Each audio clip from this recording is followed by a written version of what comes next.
এই এই দেখছ দেখ কি দাম কি কথা কষ্ট নিয়েও তো এখানে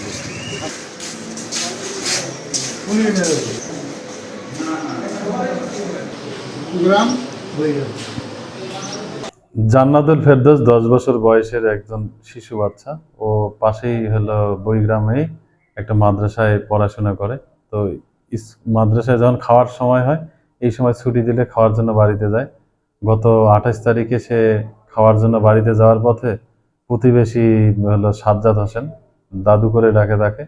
সেই দাদু তাকে জিজ্ঞাসা করে যে কই যাও? তখন সে বলছে যে আমি হলো বাসায় খাওয়ার জন্য যাচ্ছি। কয় আসো, আমি তোমাকে খাওয়াবো বলে তাকে হাত ধরে তার বাসায় নিয়ে যায়। তার বাসায় কেউ ছিল না, সে ওখানে খাবারের যে বক্স, এই বক্স খুলে রাখে এবং খাবার দেখায় এবং তাকে তার খাটের মধ্যে নিয়ে তার হলো শরীরে বিভিন্ন জায়গায় স্পর্শ করে এবং খুলে তার ওই আঙ্গুল দেয়।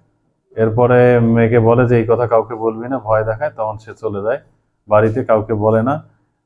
মাদ্রাসার শিক্ষক যখন তাকে বলছে যে কেন এত সময় লাগলো, তোমার দেরি হয়েছে, আসলে না কেন, তখন তার সহপাঠীকে একজন বলে, সহপাঠী শিক্ষককে বলে, শিক্ষক পরিবারকে বলে। পরিবার আজকে তাকে সাজ্জাদ হোসেনকে নিয়ে যায় সকালবেলা তার বাড়িতে কৌশলে ডেকে নিয়ে যায়, আটক রাখে। আমাদেরকে খবর দিলে আমরা যা তাকে নিয়ে আসি।